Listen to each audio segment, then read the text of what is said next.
अस्सलाम वालेकुम नाजरीन, प्रोग्राम हेल्थ विद TNN में मैं हूं आपकी मेजबान मैमुना अलमास। नाज़रीन, आज हम बात करेंगे हेपेटाइटिस के बारे में कि ये असल में है क्या, क्यों होता है, इसकी क्या अलामात हैं, कितनी अक़साम है और इससे कैसे बचा जा सकता है। तो इसी हवाले से हमारे साथ मौजूद हैं डॉक्टर मोहम्मद उसामा। चलिए उन्हीं की ज़ुबानी उनका इंट्रोडक्शन लेते हैं। जी डॉक्टर साहब। बिस्मिल्लाहिर्रहमानिर्रहीम। अस्सलाम वालेकुम नाजरीन, मेरा नाम डॉक्टर मोहम्मद उसामा है। मैं माहिर इमराज मैदा व जिगर और जिगर ट्रांसप्लांट स्पेशलिस्ट और इस वक्त मैं सिविल हॉस्पिटल और गवर्नमेंट हाजी अब्दुल कयूम हॉस्पिटल में as a senior registrar gastroenterology के शोबे में काम कर रहा हूँ और अपनी खिदमत सर अंजाम दे रहा हूँ। जी डॉक्टर साहब, सबसे पहले तो आपका बहुत बहुत शुक्रिया कि आपने इतने अपने बिजी टाइम में हमारे लिए टाइम निकाला और प्रोग्राम पे आए। तो डॉक्टर साहब, सबसे पहले हमें ये बताएं कि हेपेटाइटिस है क्या। हेपेटाइटिस एक अंग्रेज़ी का लफ्ज़ है जिसको अगर हम सिंपल उर्दू में देखें तो इसका मतलब जिगर की सोजिश। अब जिगर की सोजिश मुख्तलिफ वजूहात की वजह से हो सकती है। आम तौर पे हम इसको हेपेटाइटिस के मुख्तलिफ वायरस हैं जो हेपेटाइटिस की वजह बनते हैं। इसमें hepatitis A, hepatitis E, hepatitis B और हेपेटाइटिस सी जो आम इन्फेक्शन जिगर की सोजिश का बायस बनते हैं। ए और ई जो है आम तौर पे गंदा पानी, गंदी खुराक उसके साथ फैलते हैं और ये 3 से 4 हफ्ते के अंदर जिगर के अंदर सोजिश करके ठीक हो जाते हैं। जो हेपेटाइटिस बी और सी है, जिनको आम अल्फाज में हम काला यरकान, जो हमारी पब्लिक में बड़ा हर एक को पता है काला यरकान, वो हेपेटाइटिस बी और हेपेटाइटिस सी की वजह से होता है। अब इसकी मुख्तलिफ वजूहात होती हैं जो जिगर में सोजिश पैदा करती हैं और ये सारे मसाइल पैदा करती हैं जिगर के अंदर। तो डॉक्टर साहब, आपने यहाँ पर हेपेटाइटिस बी का जिक्र किया। ये एक बहुत आम से लोगों, मतलब जितने भी लोग हैं उनमें 10% में से तकरीबन 4 या 5% में ज़रूर पाया जाता है। इसके बारे में बहुत सुना है। ये क्यों होता है? हेपेटाइटिस बी क्या चीज़ है? अच्छा, जो हेपेटाइटिस बी और सी दो जो हैं पाकिस्तान के अंदर अनफॉर्चुनेटली बहुत ज़्यादा आम पाए जा रहे हैं। ठीक है, ख़ास तौर पे जो हेपेटाइटिस सी है उसकी जो है आम लोगों के अंदर बहुत ज़्यादा इन्फेक्शन है। 3 से 4 साल पहले तकरीबन 5% आबादी पाकिस्तान की मुतासर थी। इस वक्त जो हम कह रहे हैं वो अंदाज़ा एक रफ आइडिया के मुताबिक 8% आबादी मुतासर है हेपेटाइटिस सी की वजह से बढ़ गया। यानी कि तकरीबन इसको हम कहें कि 12 मिलियन जो है अफराद, जो कि बहुत बड़ी फिगर है, हमारी हेपेटाइटिस सी के अंदर जो है मुतासर हो चुकी है इस वक्त पाकिस्तान में। जो हेपेटाइटिस बी है वो भी एक लंबी बीमारी चलती है जिगर के अंदर, लेकिन उसकी जो है कम है जो मरीज़ हैं पाकिस्तान के। तो डॉक्टर साहब, हेपेटाइटिस सी जो है ये क्यों होता है? क्या वजूहात होती हैं कि इंसान हेपेटाइटिस सी में मुब्तला हो जाता है?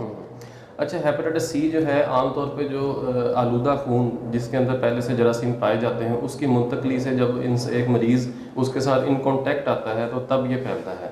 अब इसके इन कॉन्टैक्ट आने के मुख्तलिफ वजूहात हैं। हमारी आबादी के अंदर गैर जो है स्टेरलाइज किए हुए बगैर जो है औज़ार, सर्जरी के आलात उनके साथ बहुत ज़्यादा फैल सकता है। इसके अलावा जो है अक्सर हम लोग हजाम के पास जाते हैं, बार्बर के पास जाते हैं, तो वहाँ पे जो औज़ार इस्तेमाल होते हैं शेविंग के लिए, कटिंग के लिए, अगर वो नए, हमें इसरार करना चाहिए कि नया औज़ार इस्तेमाल किया जाए। जब वो नहीं होगा तो उससे फिर जो ब्लड के हल्का सा कट लग गया किसी को, वही किसी और के ऊपर इस्तेमाल होगा तो उससे ये फिर जरासीम फैलेंगे।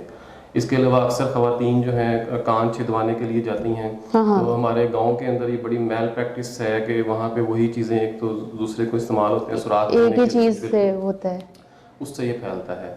इसके अलावा जो है ये माँ से बच्चे की तरफ भी आ सकता है। ये सारी जो है आम तौर पे जो फैलता है आलूदा खून के ज़रिए ये फिर आगे ट्रांसमिट होता है। अच्छा, छोटे बच्चों में भी ये पाया जाता है क्या? छोटे बच्चों के अंदर आमतौर पे जैसा मैंने भी आपको बताया कि अगर वालदा को है, माँ को अगर है हेपेटाइटिस सी, तो दौरान डिलीवरी के दौरान जो है ये बच्चे के अंदर ट्रांसमिट होने के चांसेस होते हैं। तो इसलिए जो है ये फिर रिस्क होता है बच्चे के अंदर भी जरासीम जाने का। अच्छा डॉक्टर साहब, हेपेटाइटिस सी जो है वो किस उम्र में जाकर होता है? क्या इसके लिए कोई उम्र की कैद होती है या फिर ये मतलब हर किस्म के लोगों में पाया जा सकता है? अच्छा, इसके अंदर उम्र की कैद या जिन्स की कैद के मर्द हजरात या फीमेल हजरात, ख़वातीन हजरात या बच्चों में इसकी कोई कैद नहीं है।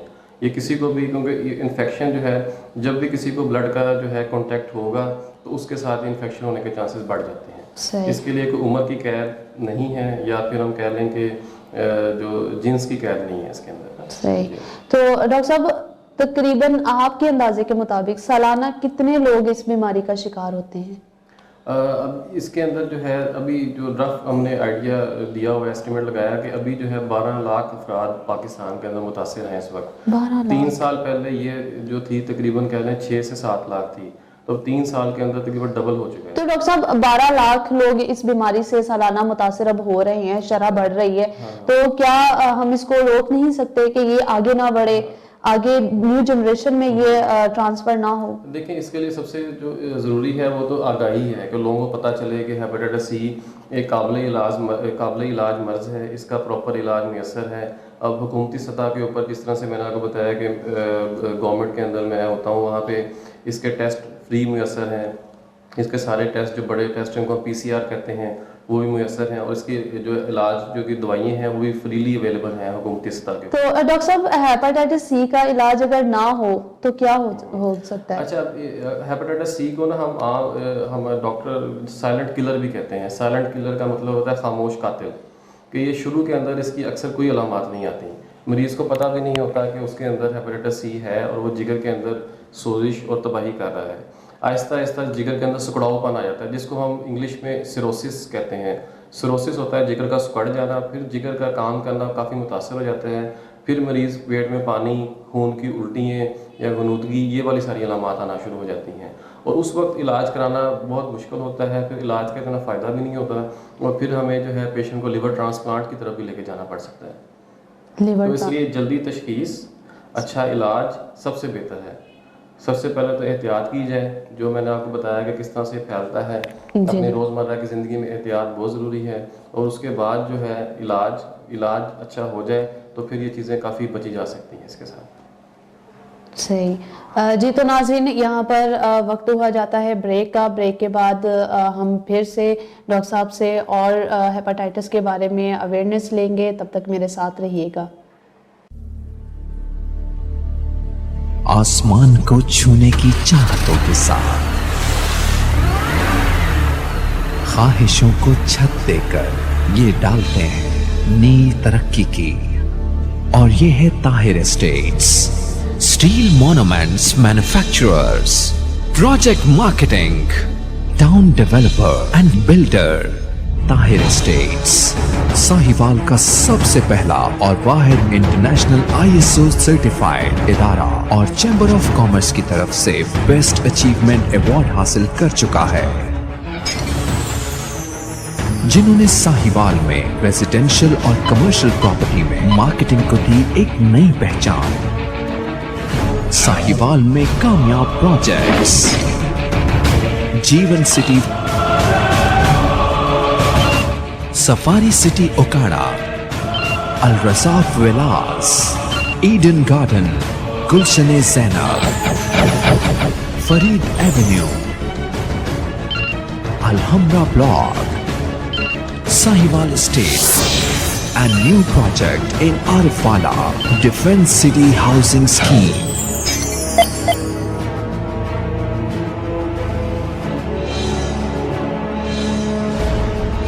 The largest marketing network in real estate.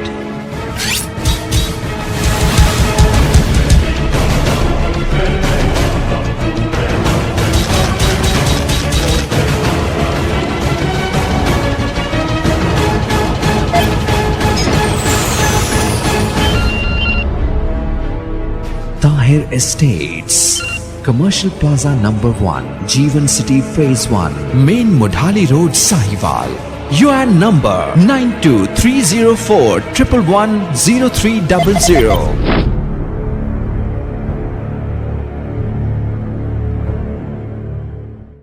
Welcome back नाजरीन। जैसे कि हम डॉक्टर साहब से हेपेटाइटिस सी के बारे में जान रहे थे, चलिए अब हम इनसे अलामात के बारे में पूछते हैं कि इसकी अलामात क्या हैं।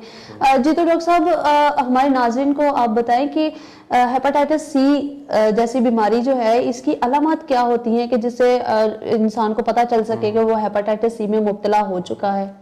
80% मरीजों के अंदर आमतौर पर जब ये इन्फेक्शन होता है तो अलामात नहीं आती, यानी कि मरीज़ को नहीं पता चलता है कि उसके अंदर जरासीम के दाखिल हो चुका है और जिगर के अंदर सोजिश पैदा कर रहा है। कुछ अलामात जो आ सकती हैं उसमें थकावट, जिस्म के अंदर कमज़ोरी महसूस करना, या चंद एक मरीज़ों के अंदर शुरू में आंखों का पीलापन आ सकता है, लेकिन आमतौर पर इसकी कोई अलामात नहीं आती। फिर जब ये वायरस थोड़ी देर लंबा अरसा जिगर के अंदर रहता है, फिर जिगर के अंदर सुखड़ाऊपन आना और उसके साथ फिर अलामात आती हैं जिसमें पेट का फूल जाना, पेट के अंदर पानी का आना और ये वाली सारी अलामात आती हैं। जब तो सारी चीज़ें ज़ाहिर हो जाती हैं और फिर उसके बाद हम पता कर सकते हैं कि इसकी वजह क्या है और हेपेटाइटिस सी की वजह से सारी अलामात आ रही हो। तो ये हेपेटाइटिस सी की कौन सी स्टेज पे ये सारी अलामात जाहिर होती हैं? इसको हम कहते हैं सिरोसिस, यानी कि ये लास्ट स्टेज होती है जब जिगर मुकम्मल तौर पे काम करना छोड़ जाए तो फिर उसके बाद ये सारी अलामात आती हैं। और उस वक्त जिस तरह हम पहले भी थोड़ा सा बता चुके हैं कि उस वक्त हम जिगर को कोई ऐसी दवाई नहीं कि हम ख़राब जिगर को थोड़ा सा बेहतर कर सकें। उसके अंदर फिर हमारे पास एक ही ऑप्शन रह जाता है, वो है लिवर ट्रांसप्लांट, कि जिगर की पैबंदकारी की जाए या जिगर को तब्दील किया जाए। सही। लेकिन उसके लिए जो है बहुत लंबे जो टेस्ट हो, सारा मुश्किल मरला होता है कि जो जिसके ऊपर चलना पड़ता है। तो कितने फीसद लोगों का जो जिगर ट्रांसप्लांट ऑपरेट होता है ये कामयाब होता है? जिगर ट्रांसप्लांट का जो है जो सक्सेस रेट होता है वो तो सेंटर के ऊपर डिपेंड करता है कि हम किस सेंटर के अंदर करवा रहे हैं। ये जो है और फिर वजह क्या है, जिगर की खराबी की वजह क्या हुई, जिगर सिर्फ ख़राब है या उसके अंदर रसोली भी है, कैंसर भी है, ये सारी अलामात देख के तो फिर उसके ऊपर हम डिसाइड करते हैं कि लिवर ट्रांसप्लांट का सक्सेस रेट कैसा होगा, वो किस तरह से हमेशा की जो है ना आगे प्रोग्नोसिस, इसको हम कहते हैं प्रोग्नोसिस बताना। उसके लिए मल्टीपल फैक्टर्स पहले ऐड होते हैं और फिर उसके बारे में बताया जा सकता है। तो इसकी कोई टेस्ट वगैरह भी होते हैं कि हम इस खतरनाक कंडीशन से बच सकें? हाँ जी बिल्कुल। इसके लिए जो है ना सबसे एक बहुत ही सिंपल सा टेस्ट होता है जिसमें खून का छोटा सा कतरा लेके एक किट के ऊपर लगाते हैं और फौरन से वो प्लस माइनस हमें बता देता है। और ये टेस्ट जो है मैं अपने सारे सुनने वाले नाज़रीन को बताना चाहूँगा कि ये हर एक को करवाना चाहिए, चाहे उसको इलामत है या नहीं है। वो एक सिंपल सा टेस्ट है, वो आप करीबी किसी भी लेबॉर्ट्री से किसी भी गवर्नमेंट हॉस्पिटल में आप आ जाएं और ये आपका टेस्ट फ्रीली अवेलेबल है, सिविल हॉस्पिटल साहिवाल के अंदर भी और गवर्नमेंट हाजी अब्दुल कयूम हॉस्पिटल साहिवाल के अंदर भी। उसमें एक सिंपल एक कतरा लेंगे, खून का किट में लगाएंगे और फ़ौरन आपको बता देंगे कि आपको हेपेटाइटिस सी के जरासीम हैं या नहीं है। उस टेस्ट के साथ हमें ये पता चलेगा कि आपको कभी इसका कांटेक्ट हुआ है वायरस के साथ या नहीं हुआ।